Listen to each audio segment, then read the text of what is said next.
How's everybody doing so far? Fantastic. Excited to be back at a real conference that's really live. This is still coming off of the shutdown over the last couple of years. It's still kind of a new thing. It's still kind of special, at least to me anyway. I hope it is to you too. Did everybody figure out the name of my talk beforehand?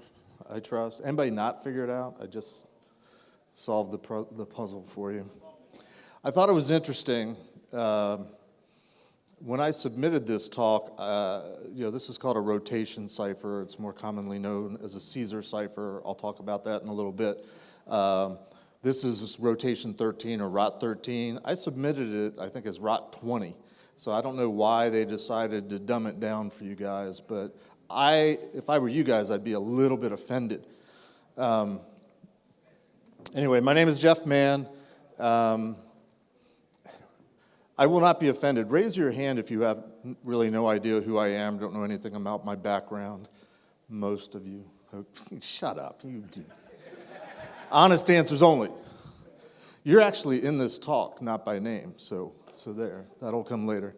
I want to apologize. When I was putting together these slides and I was reading the abstract that I submitted and that's up on the website, I realized I was a little bit rambling and a little bit long-winded, and I have no idea what you're expecting from this talk, because I really just wanted to rant about one little simple thing, but I had to turn it into an entire talk. So I'm hoping you'll find this informative, maybe you might learn a little bit of history.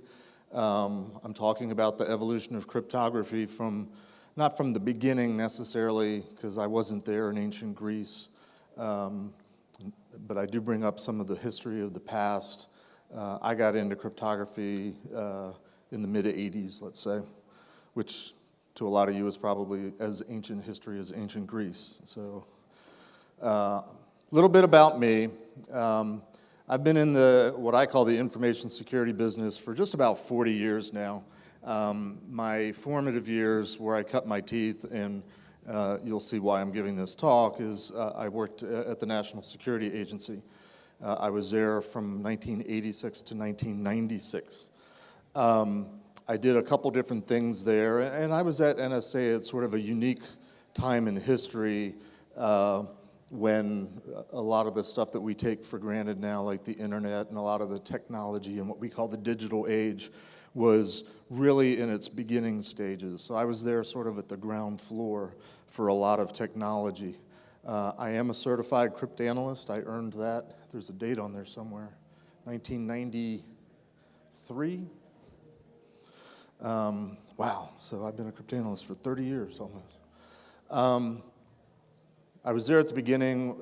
In the old days, NSA produced a lot of cryptologic radios and equipment, little black boxes. I was basically working in an engineering organization, but I was initially assigned to the office that was called Manual Cryptosystems. We produced all the stuff that nowadays you're mostly finding in CTFs, or if you were at the dinner last night, a lot of the puzzles that were involved in last night are the kind of things that I used to deal with. But I had a customer very early on in my career come to me and say, we're using these Onetime pads, which I'll show you how it works a little bit later on in the talk. It is the only secure method of communication out there. Again, if you use it correctly, which you can say of a lot of things, but this Onetime pad is not breakable. But we had a customer come to me and say, we've got this PC on our desk, and it takes us sometimes hours to do the encryption and the decryption of the messages. Is there any way we could do this, use this computer? And I was kind of like, I was young, I was in my 20s, I didn't know any better. I was like, yeah, we ought to be able to figure that out. So I was able to drive what I believe to be the first software-based crypto system that NSA ever produced through an engineering organization that only built little black boxes, and we were able to get it fielded.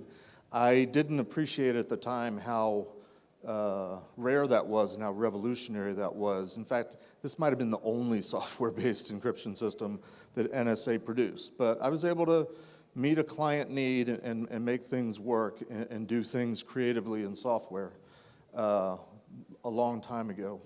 I also worked with another client, U.S. Special Forces. They used a particular type of one-time pad that used a cipher table that was based on what's called a visionaire square. And I came up with a visionaire wheel, or what they came to call the whiz wheel. We ended up producing them and distributing them to U.S. Special Forces. They used it for 10 or 12 years, I believe. The third significant thing I did at NSA was I went to work later on in my career for an organization that was doing evaluation of fielded systems. We were looking at how well our users, which was primarily the military at the time, were using all the little black boxes and secure radios and telephones and things like that that we were producing and creating, because somebody figured out somewhere along the line that the way that we, NSA, often were able to break and compromise the systems and the communications of our adversary and whoever it was we were listening to was because we were taking advantage of things like the users of those systems not changing default settings, finding bypasses, one-time key, one-time pads. Instead of using the key only once, they'd use it for a week or a month or something like that. This creates cryptographic vulnerabilities, and we thought, well, how do we know that our people are using our perfectly good secure systems in the same manner, so let's look at them.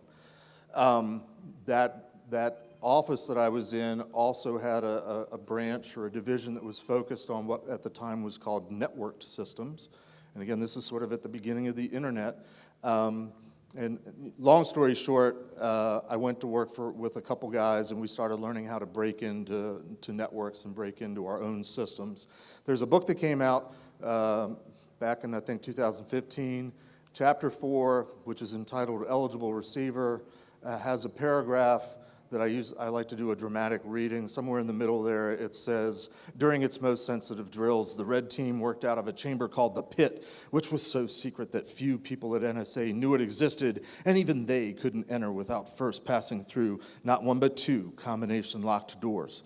I was a member of this group of hackers. We were trying to learn how to be pen testers, ethical hackers, and so on and so forth, and we happened to nickname our office the Pit. Somewhere between the early 90s and when this book was published, the Pit grew into folklore, I guess, and was known as the super secret chamber where the NSA Red Team. So I'm part of the first NSA Red Team, although we didn't call ourselves at the time. If you're not familiar with that story and you want to learn about it, I have given several talks. One is called Tales from the Cryptanalyst, where I talk about my early days with the things that I was talking about doing the software-based encryption system and the whiz wheel. And then the sequel, More Tales from the Cryptanalyst, is where I tell the story of how the first NSA Red Team was formed. You can find these talks on YouTube. If you're also inclined, you can listen to Darkneck Diaries. I'm featured in episode 83 and talk a little bit about this stuff, as well as another podcast called Malicious Life. If you're bored and you can't sleep one night, go listen to one of these talks. It's been 4 years since I've been at CypherCon. How many is it their first CypherCon? So there's no context for a lot of you. Thank you for coming. It's great that there's so many new people here. What have I been doing the last couple years, which necessarily involved COVID and not doing anything for a couple years? I do a podcast called Paul Security Weekly. I've been a co-host on that for, gosh, I think it's going on 8 years now. So I still do that. You can find us at securityweekly.com. We were actually acquired by a corporate entity, a media company, about 2.5 years ago now. So if you're old enough to get this joke, we are Noah's Arcade, Paul Security Weekly these days. I'll leave it there and Google that, and you can figure out what it is if you have no idea. As a case in point, I was given my own show. I do in my day job a lot of PCI. So I'm a consultant, I'm an advisor, and I approach security based on a framework called the PCI Data Security Standard. So they gave me my own show called Security and Compliance Weekly. Wait, they canceled it. Book came out a couple years ago, Tribe of Hackers. There's 4 editions of it. The last 2 were published somewhere during the lockdown. I am one of 2 people that are in all 4 editions. Why they let me do that. Hack for Kids, which is going to go on here tomorrow. I've been involved with them for several years. They asked me to join their board somewhere during the lockdown, so I'm now affiliated officially with Hack for Kids. I mentioned I do PCI. I'd gotten out of the business and was just a SME, subject matter expert, for a while, but I'm back to doing PCI consulting. I'm back to visiting clients and trying to help them figure out how to do security in their environment. I met a guy a couple years ago that was one of my former customers, apparently, from Special Forces. He remembered using this thing called the Whiz Wheel. He was so excited to meet me. We took our picture. That was at DEF CON, probably, I think, in 18, maybe 19. Seems like a long time ago. He's a member of their alumni association, which is called the Special Forces Association, and at some point he said, hey, I think you're eligible for a membership, an honorary membership. So he got me in as a civilian as a lifetime member of the Special Forces Association. Their annual conference this year is going to be in Indianapolis. That's where this guy lives. He's hosting it, and I'm actually going to be speaking there. That scares me a little bit because I've never met a whole lot of the Special Forces guys that use my stupid little wheel. I'm looking forward to it, but I'm a little nervous about it. Last but not least, for those that do not know me, I apologize. For those that do know me, December 2021, my oldest granddaughter, Hannah, was diagnosed with stage 4 Hodgkin's lymphoma. So most of 2022 was spent focusing on her and getting her through chemotherapy and getting her back on her feet. At some point, my daughter did a GoFundMe, and a lot of people in the community contributed because insurance doesn't cover all the costs of treatment, like parking at the hospital and meals, because you spend a lot of hours while a person's going through treatment, having to do something, and so on and so forth. So anyway, the great news is she's cancer-free, and to meet one of my goals, I brought her to a hacker conference, and I don't mean to embarrass her, but she's sitting here in the front row. Hannah, just stand up real quick and just wave to everybody. She deserves a hand. She's one of the toughest people I know. If you've been through cancer, you know what it's like to go through that, and she's kicking cancer's butt and impressing all of us. And I think she might actually be a hacker, which is why I wanted to bring her to this conference. All right, anyway, on to matters at hand. Sorry for the long introduction, but I felt like there needed to be a little context. I'm doing all right on time. I also noticed a couple hours ago, I actually looked at the whole schedule, and I saw that a couple hours from now, there's a gentleman, is he in the room, that's going to give a talk on World War II cryptography. So I went and ripped out all my World War II slides from this talk real quick. There weren't that many of them. But I didn't want to trip over what he was going to talk about. So perhaps, if you're going to go to that talk, you're going to get 2 different perspectives on cryptography. Very briefly, cryptography, keeping secrets, trying to disguise messages, this has been going on for thousands of years. Primarily, and even up to when I was involved in it in the 80s and 90s, it was communications. It was keeping secrets when you were trying to communicate with somebody, like the military trying to give messages to troops that are in the field, and covert operations, spies, and espionage. I was at NSA during the final years of the Cold War, so that was very much a thing.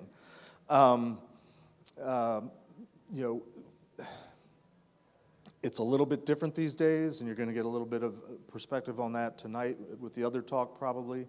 At least that's what the title's about. And I'm trying to give you a little bit of a spin on that too. But bear with me, it's from a different perspective.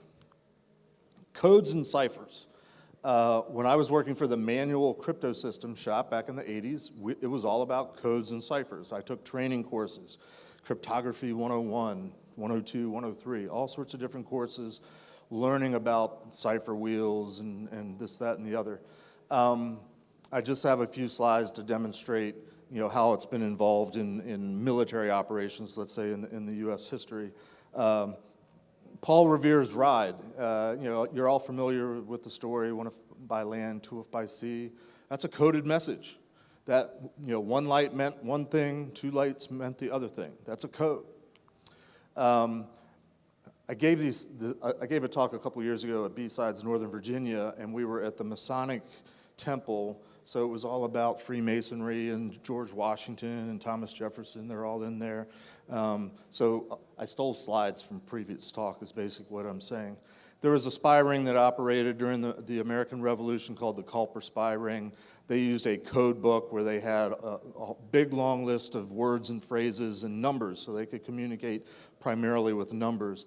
As a quick example, there was Agent 711, who's actually George Washington, leader of, the Supreme Commander, General of the Army, General of the Continental Army. I think that was his title. There were ciphers that were used back then. It's hard to read, but basically that's weird symbols that kind of look like letters, but it's essentially a substitution alphabet. It's like a rotation thing. I'm sorry, it's not a rotation thing. It's a substitution thing. On to the Civil War, Caesar cipher again. Hey, it's a wheel. It's where I might have gotten the idea for my wheel. The Freemasons I mentioned, they had their own cipher that they used for communications. A lot of Freemasons have written final messages on their tombstones, and it was called the pig pen, or is called pig pen cipher.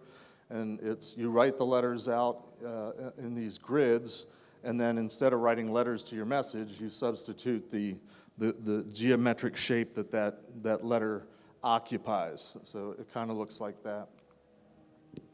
Anybody ever seen the movie National Treasure? I love that movie because it's like an escape room. It's all sorts of puzzles. They talk about something called the Ottendorf cipher in the movie. It's actually in reality called the Arnold Cipher. It's a book cipher where you write numbers down. You got to know the book, so the book's kind of the key. But the numbers are typically a page, a line, and either a letter or a word, and that's how you would write the message out.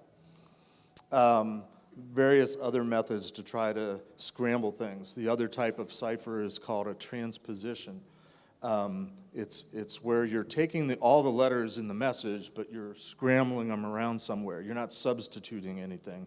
You're just mixing it up. One method was you would write a message out on a strip of leather. I think this goes back to like Egyptian times.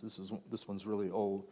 But you would wrap the leather around a stick of a certain size, write your message out, and then send it. And then the thought was the person on the other end has to have this stick of just the right size to wrap the thing around, to line up the letters just right to read your message. Probably worked pretty well for the time until people figured out, hey, if I just try a bunch of different sticks, I can probably figure this out. Another example of transposition is using some sort of a thing that looks like a crossword puzzle grid where you've got openings in a grid and you rotate it 4 times, which creates openings in this overall space. You write your message out using the openings, flip it, keep going, flip it, keep going. So when you're done, you get this table of gibberish, and who knows what the message is. A playfair substitution is a way of taking the alphabet and writing it into a grid, and the way playfair works is the encryption, if you can tell there. Do I have one of these pointers? Oh, damn it. There's my laser. I don't know if it works. AT, you find A, and you find T, and you basically form a square. Upper left, lower right, you're going upper right, lower left to create the cipher. If it's in the same column, you go to the right. If the 2 letters are in the same row, you go below. And then reverse the process, you get it back. Very popular and common system used in the days. My one World War II slide I left because I didn't have many examples of codes, but the Navajo code talkers in World War II, they were speaking in their own language, number one, that the Japanese, the enemy, didn't understand, but they also had words for everything. And this is just a sample of their code book where they had different words that they used to represent different things. I always thought it was interesting, like the word for battleship was whale. It kind of makes sense. And it kind of makes you wonder why the Japanese didn't figure that out, but they didn't. National Treasure again, they talk about secret writings. Here's an actual letter from the American Revolution called the Benjamin Thompson letter. You can sort of see some of the words are sort of darker than the other. That highlighted part of this seemingly innocuous letter that was written is the actual message. I don't have a good blow-up of it, but it was a hidden message within a longer message, and you just had to know what the right words were. And I don't actually know how they figured that out. I'll have to look that up. Another method of writing a letter out is, again, having some sort of stencil that you put on top of the letter, and what's left is the actual really message that you're trying to get across to the recipient. So there's a message right there that's hidden in some sort of jumbled letter that doesn't necessarily make much sense, but hopefully hides what the real intent is. In the movie National Treasure, they talk about invisible inks. That was certainly a thing. I don't know that there's one on the back of the Declaration of Independence. But I tried to avoid World War II, but that's just a smattering of an idea of what historically cryptography was all about in terms of producing secret messages primarily for transmitting communication. So how does cryptanalysis work? This, if nothing else, will hopefully help you solve CTFs and escape rooms and puzzles at dinners the night before conferences and stuff like that. The goals of data security have always and forever been confidentiality, integrity, and availability. When it comes to encryption, it's mostly about the confidentiality. That's primarily what you're trying to do, is you're trying to keep a secret. Isn't that a cool slide? What we used to do, what I was trained to do as a cryptanalyst, was to learn how to do, number one, first of all, frequency analysis. Whatever the characters or letters that you had in a message, you'd count them, see how many there were. Because every language has unique characteristics, this happens to be English, of how often the letters show up.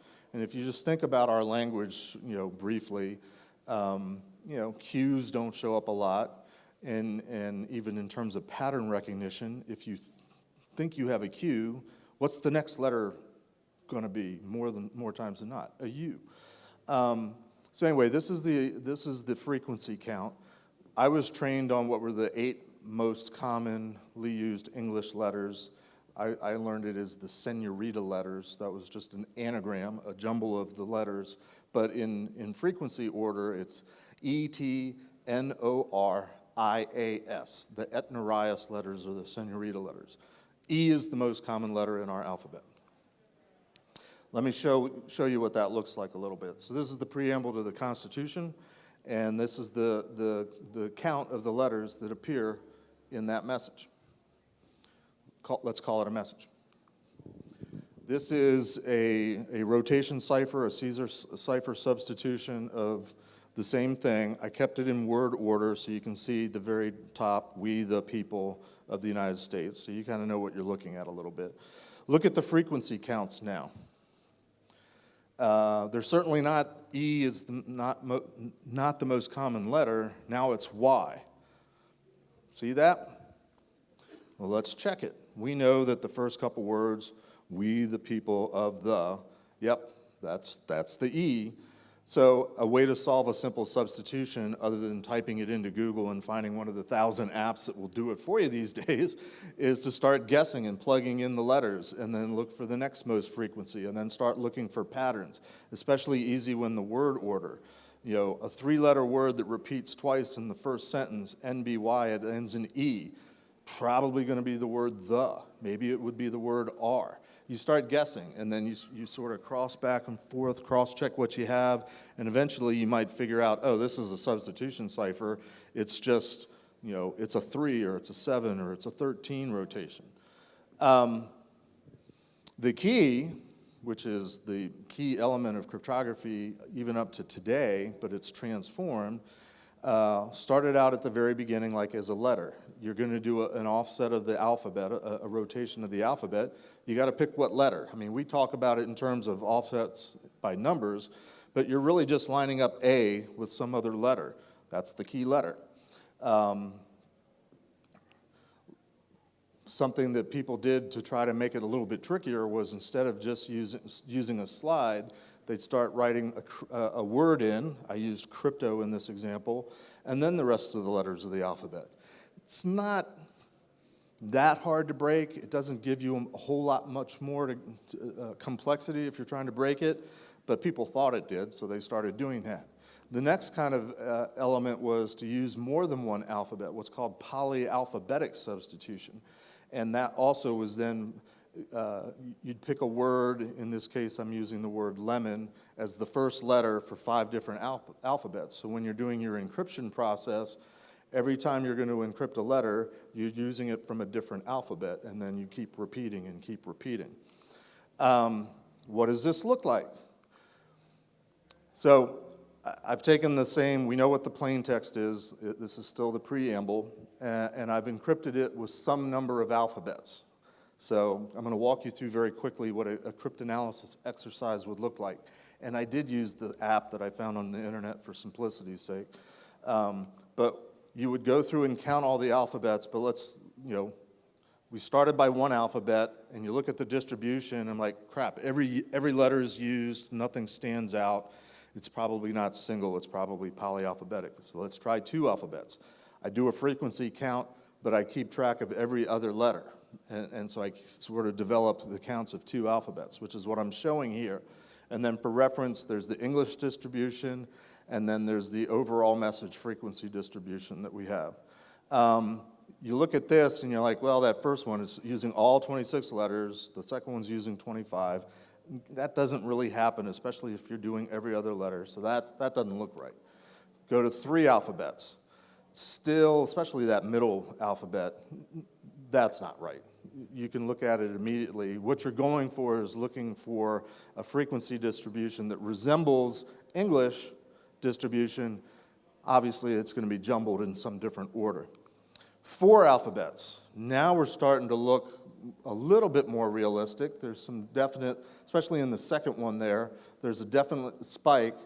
But 1, 3, and 4, again, there's too many spikes. If you look at the English distribution, there's basically 4 spikes that you get based on the letters. So let's go to 5 alphabets. Now it's starting to look interesting.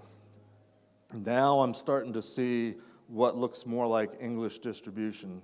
There's spikes, there's hills and valleys. This is not scientific, it's what it looks like. So let's check out our hypothesis that maybe it's 5 alphabets that are involved. So we the people of the United States, we know what the message is. We know what the E's are, and we also have to keep track of what the order of the letter is. So I've numbered them there, and let's cross-check. So the first time an E shows up, it's the second alphabet, and it's M. That's the highest peak in that alphabet. That looks pretty good to me. Let's try the next one. It was the V that's in the 5th alphabet. That's not so high, but that's okay.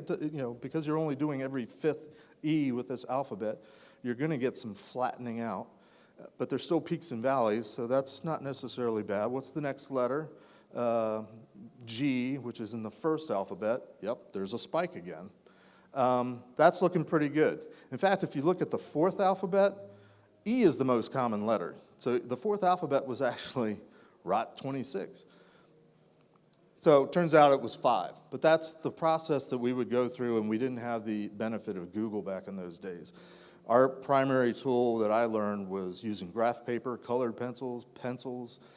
We did have access to supercomputers in those days, but we didn't really get to use them. They were used for the large number crunching, because you can imagine NSA was capturing lots and lots and lots and lots of data, which in those days was primarily an analog signal that was being intercepted out of the air. The way you break it, frequency analysis. We've gone through that. Pattern matching. It's helpful when the words are in the right order, but when they're split up, you have to start guessing. It's a little bit harder, but you can still recognize patterns. Key recovery. When we used to break systems, and I worked on the operations side of the house, the actual code breaking side for a couple years, if we solved a system and got key from it, we would have to turn that over to a group that was doing analysis of the key. They would, and in fact, sometimes we would throw the messages away and just send on the key, because the trick was, let's see how are they generating the key in some way, and can that be predicted? That's when the mathematicians started getting involved, and the computer scientists, and they try to figure out what the key is, because if you have the key, you can read other messages. Or if you can figure out how they're making the key, you can figure out other messages. User error. People forget to do the encryption. People use the one-time pad more than once, so on and so forth. I'm not going to say much about assumed plain text. You're going to hear that later tonight. I'll give you a hint, a teaser. It's how we broke the Enigma machine. And by we, I meant the Poles. The Polish cryptographers are the first ones to break the Enigma machine. I will say this about the Enigma machine. Everybody knows what the Enigma machine is. I took the slide out. German, unbreakable, supposedly, code machine. When I started working at NSA in 1986, the fact that the Enigma machine had been broken was still a secret. Can anybody guess why? Yes? It was still being used. It wasn't being used for as high a level of communications traffic, but it was still being used. Soviet bloc countries and so on and so forth. I can't say who they were.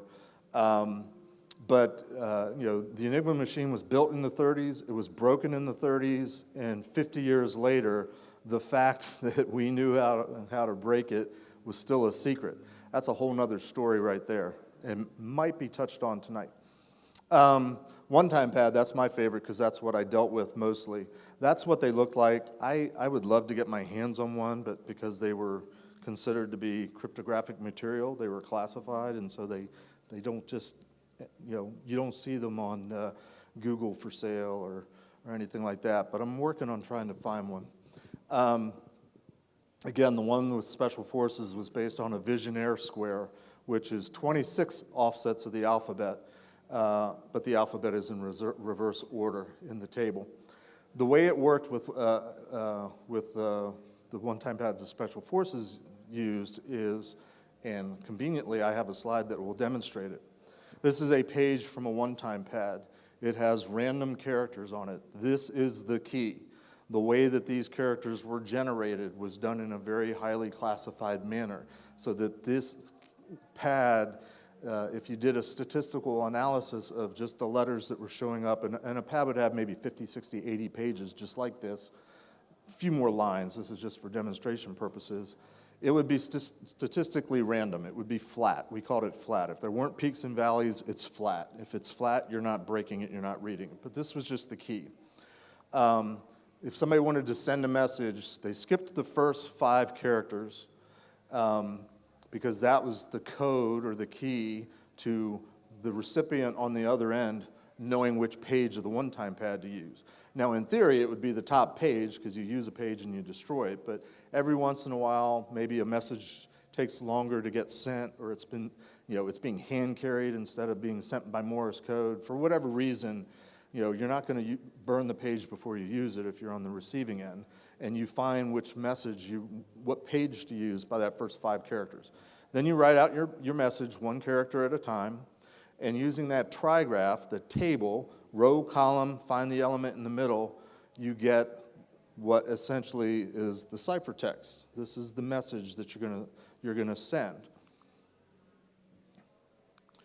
Then the recipient, he finds the right page because he's looked at the 5 characters, and all he has to do is look at the same table. The 2 letters that are there produces the same 3rd letter.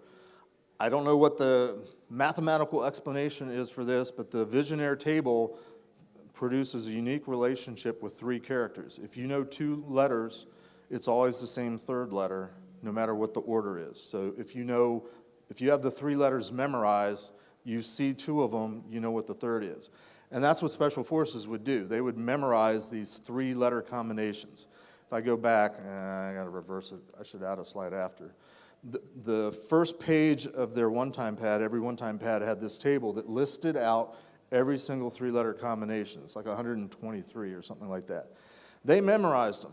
I met a guy just a couple weeks ago, ex-Special Forces, used to use this wheel, and he's like, the wheel was great because when you've been up for 50 hours and you've been working real hard and you're under a high stress situation, your memory isn't that good. So apparently he tipped me on to something I hadn't heard before, but it came in handy because when you're in a high stress situation, your memory isn't great, and so they could rely on the wheel and use it.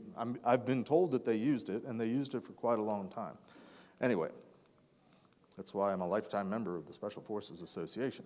You use a one-time pad, you do a cryptographic analysis, a statistical count of the messages that are being sent. It's getting flattened out. Sorry, I moved the microphone.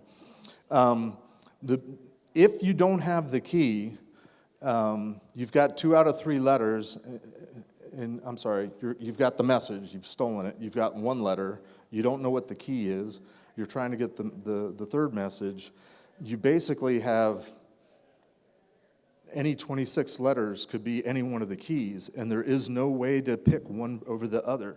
There is no statistical test, there's no mathematical equation. If you don't know what the key is, you could decrypt it to anything. And it could be a verse from the Bible, and you could make it valid. It could be an article from the newspaper. Those are things, you don't know what newspapers are if you're young. It could be a Twitter feed, things like that. So here's your story. The last time I was here at CypherCon, a gentleman who's in the 3rd row came up to me and said, have you ever heard of this thing called the Special Forces Diana cipher wheel? And I'm like, tell me more. And he said, yeah, there's this place that I found that's making wooden replicas of cryptographic equipment and devices. And I'm like, why are they calling it Diana? I looked it up and I found it, and I have a prototype with me, and I asked him, I said, does that look like this? And he said, yes, it does. So it turns out that there's somebody that used to use the wheel that wanted to preserve its history, and so arranged with this guy that does wooden reproductions of cryptographic devices.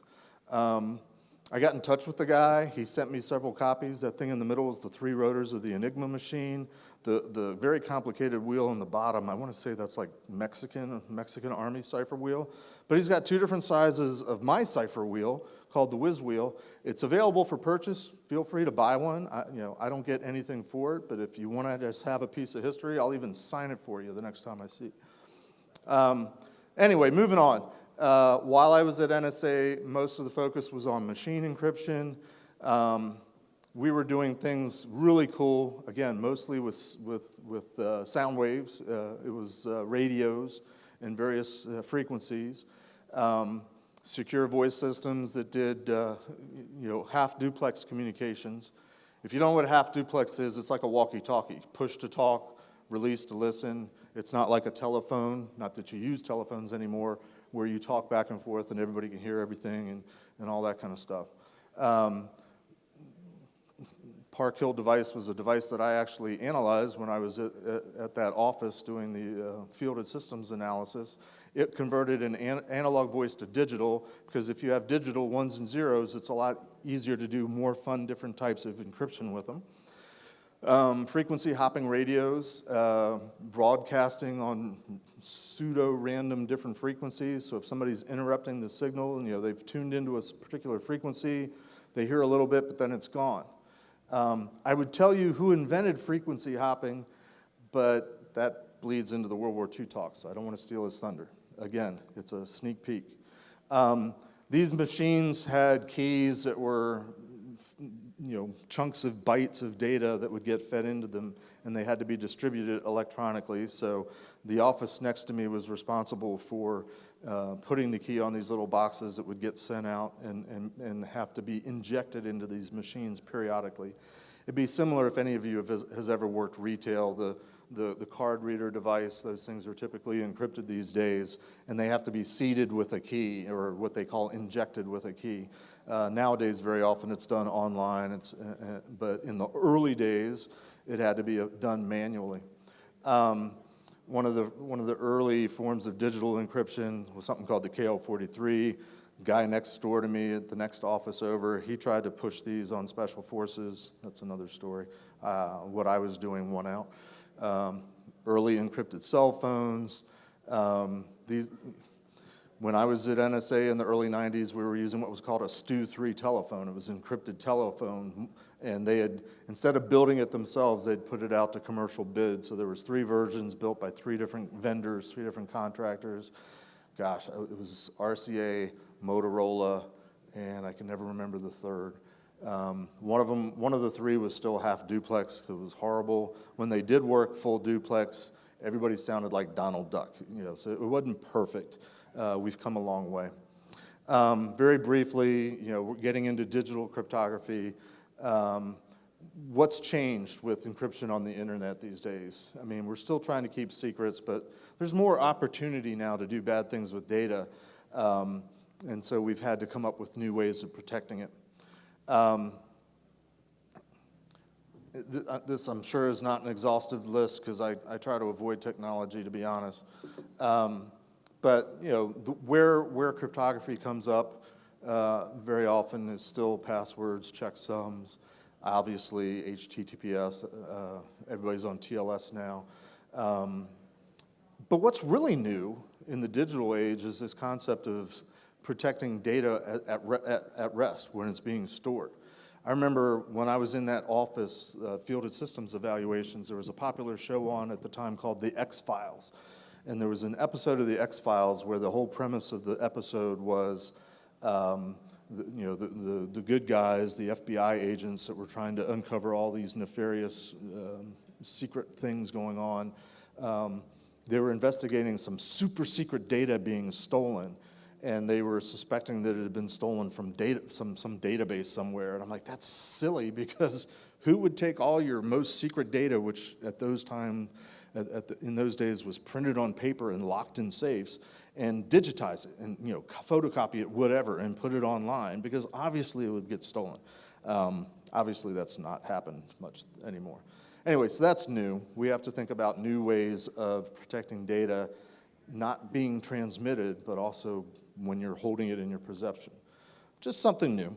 The primary forms of cryptography these days, at least what I deal with, and I think what most of us deal with. And again, there may be more variations, but the big ones are hashing functions, which are how you get your passwords, how passwords work, and then symmetric algorithms and asymmetric algorithms. And this part might bore you, you might know all this, but I find as a cryptographer, a lot of people don't understand these basic concepts. So very briefly, symmetric encryption means you're using the same key to do the decryption and the encryption. So you have a message, you have something that you're trying to send to someone, you encrypt it with a key using some algorithm, and the person on the receiving end uses the same key to do the decryption.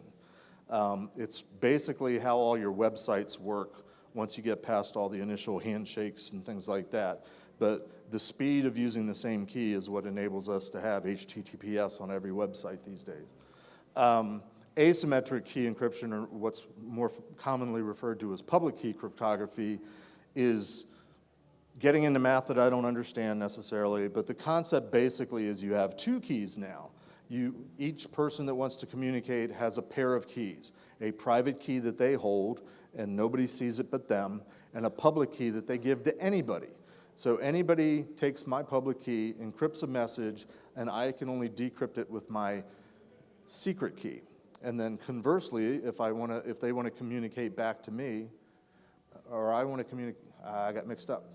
The other person, however I did the analogy, also has the public key of the other person, encrypts whatever they want to send to them message-wise, sends it back, and that person only has the secret key that can decrypt it. It's a more involved process. It's slower. It is used essentially in how sessions are negotiated on websites, HTTPS traffic, but only to do the exchange of a key that gets used back and forth. Very broad overview of that. I bring up Whitfield Diffie because he's got an affiliation with NSA. He's the Diffie in the Diffie Hellman algorithm, which was the first public key algorithm. So he kind of invented it with Hellman. I only bring him up because I actually took a course with him at NSA. So he was my teacher once. So fanboy moment for me. The future of cryptography, I touched on this a little bit in my abstract. What's the talk these days besides AI, because that's sort of taken the stage. But a lot of talk about quantum cryptography. So I have a very detailed slide that explains it very clearly. That I don't know. All I know is quantum computing gives you the ability to break public key cryptography based on what the mathematical premise that public key cryptography is based on. It doesn't do so well on symmetric cryptography where it's one key, because those keys can be really, really, really, really long. And it still takes computing power to try to, which is the most common attack, brute force. Try every possible combination. Homomorphic encryption, this is another one that's come up a lot lately, especially, you know, because I do a podcast, we get a lot of vendors on trying to talk about all their cool new things. This might be really legitimate. It's the idea that you have encrypted data that you can extract information out of and figure things out without decrypting the data. If you're a mathematician and want to try to explain it to me, great. Others have tried and failed. It just eats at me because everything I've learned about cryptography is you're trying to keep a secret, and the whole idea is you don't want anybody to know anything about the information that you're protecting using encryption. So my premise is simply, it might be really cool technology, it might have a really good use case and be very useful for people that are designing it. Just don't call it encryption, please. That's all I'm going to say about that. Another thing I got briefed on a couple months ago now by another vendor. This actually sounds kind of cool. The guy that I talked to used to work at Bell Laboratories, which was a think tank back in the 70s and 80s that did a lot of cool things. I guess they still do cool things. But in PCI language, we talk about the data that we want to protect, which happens to be credit card data, existing in one of three states, either being transmitted, sent, communicated, being stored, data at rest, or being processed. What this company is doing is they've come up with a way of basically securing what they call an enclave where the processing can occur, and so you're doing something with your encrypted data, and all of it's encrypted. Whatever the application or processing that's going on, the data itself that's being processed, it's like voodoo to me, but it's really cool in the sense that I have never seen anybody come up with a really good way of protecting the data when it's being processed, when it's in memory. You know, in my pen testing days, we used to do things like try to get applications and programs to hiccup and interrupt. And on Unix systems, which is what I worked on back in those days, that would dump all the data that was in memory out into a file. We called it a core dump. And very often that core dump had all the credentials and all the passwords in them because they were all stored in memory during the operation of the operating system, and so on and so forth. So this is the potential for doing that in a secure manner. And I said to the guys, it's kind of like a SCIF. SCIF is a government term for a super secret chamber where you can do the equipment and the radio communications and the computer communications, and nobody can see into it. No electronic emanations are going to bleed out of it. It's like this big box that you get into. Moore's Law. I bring this up primarily because the guy that came up with this idea actually died like a week ago. But Moore's Law was a very important principle when we were designing systems back in the day, and it was essentially the computing power. It's a very long explanation that was probably from Wikipedia, but basically the computing power are all over the world. The potential of it, the power of it doubles every 2 years.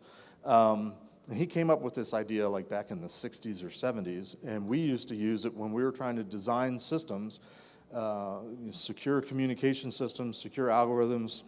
You know, if we needed to protect messages for 20 years or forever, they had to be strong enough to resist the anticipated advancement in computing power.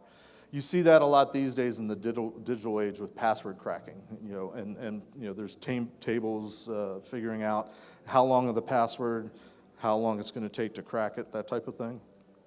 It's an extension of Moore's Law. But yeah, Gordon Moore, he just died like 6 days ago, less than a week ago. So I wanted to give him an honorable mention and a nod here because he was an important part of my cryptographic history. All right, all that build up to the simple point of my story and what's been eating at me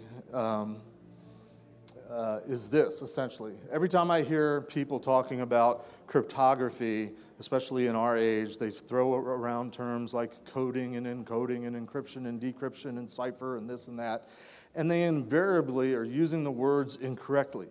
And it may not matter to anybody but me, but it bugs the heck out of me because they're not saying it right. I was on a podcast, one of our episodes, gosh, a couple months ago, which is what gave birth to the idea of this talk, and something about encryption or encoding came up, and I actually went to look it up. What is the actual definition? I found the definition that's listed on encryption. It says in the middle there, in cryptography, encryption is the process of encoding information. And I'm like, no, that's not right. Encoding is one method of encryption, but that's not all there is. Another example, security.com, they had something up here. They talk about secret codes, what is encryption. The formulas used to encode and decode messages are called encryption algorithms or ciphers. No, ciphers and codes are two different things. And this is what I want to hammer home to you. And again, it may not matter to anybody but me, but if you learn one thing today from my talk, it's what the meaning is or what the difference is between code and cipher and encryption. Here we go. Codes, this is an old slide I used, I'll update it in a moment. Codes are basically a way to process thoughts, bigger chunks of data. Ciphers are things that I worked with, transposition and substitution ciphers. They're manipulating letters basically one at a time, where codes tend to be more than one letter, let's just say. But don't take my word for it, and I'm kicking myself. I was going to bring these books. These were my guidebooks when I was a cryptanalyst at NSA. They were written in the 50s by two gentlemen, Lambros Kalimahos, a giant in the cryptographic field, because he wrote these books for one thing. You won't have time to read all that. I'm going to switch on. But you can find this. This is all taken from the NSA website. They've got like a hall of fame of famous cryptographers. You can find the whole write-up on Lambros Kalimahos and also William Friedman. These two guys wrote these books, and this is where I'm getting the real definitions from. I tried to go back to the source, and this is what I could do.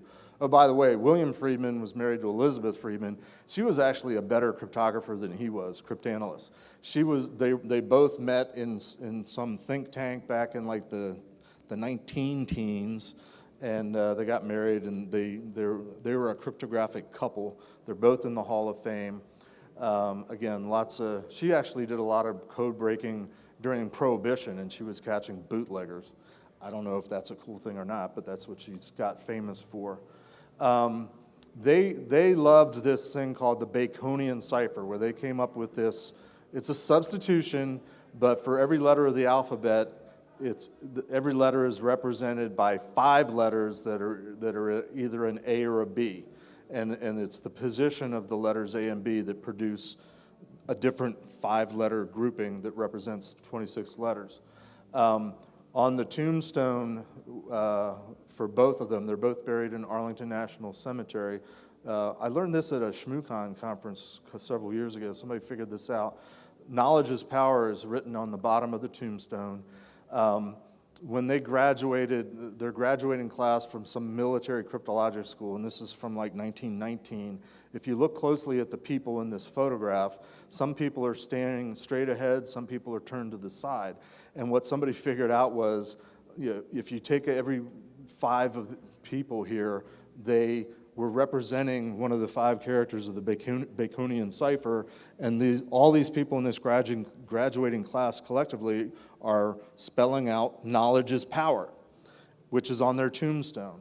Somebody figured out on the tombstone that the fonts that they used, I don't think about tombstones and fonts, but they were different, and somebody figured out that they also did the Baconian cipher on the tombstone, so the knowledge is power converted back to basically William F. Friedman, the initials of William Friedman, and his wife arranged for that.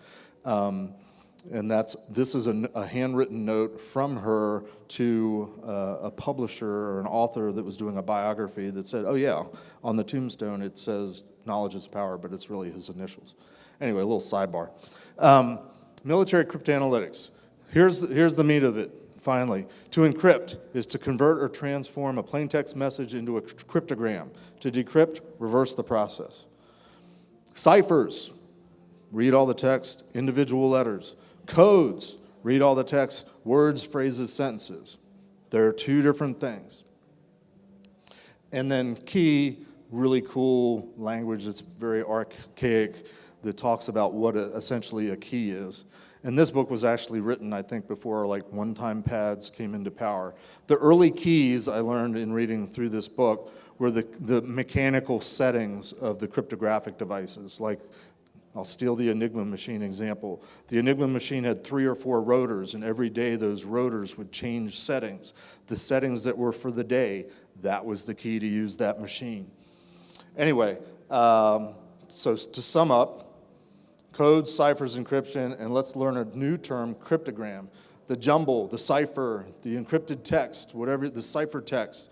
It's really, according to the Friedmans and Kalimahoses, a cryptogram. So ciphers, single letters, codes, sentences, phrases, words.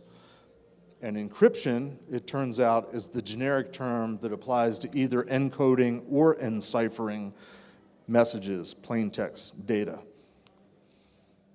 Quickly acknowledge the company that I work for, because they let me come here and do these talks. And then somebody's giving a talk on PCI 4.0, and I'm not going to steal their thunder, but we do have a resource page at our website. If you guys have to do PCI and are interested, PCI has rolled out a new version that comes into effect in the next year. Photo credits, a lot of the photos I got from an online museum called the Crypto Museum or the National Cryptologic Museum. If you're ever in Maryland, reach out to me. If I'm available, I'd love to give you a tour. You can see stuff that I used to work with, like the supercomputer I used to use is in the museum. That's how old I am. I probably don't have any times for questions, so I encourage you to question everything. I'm here all evening. Do we have any time for questions?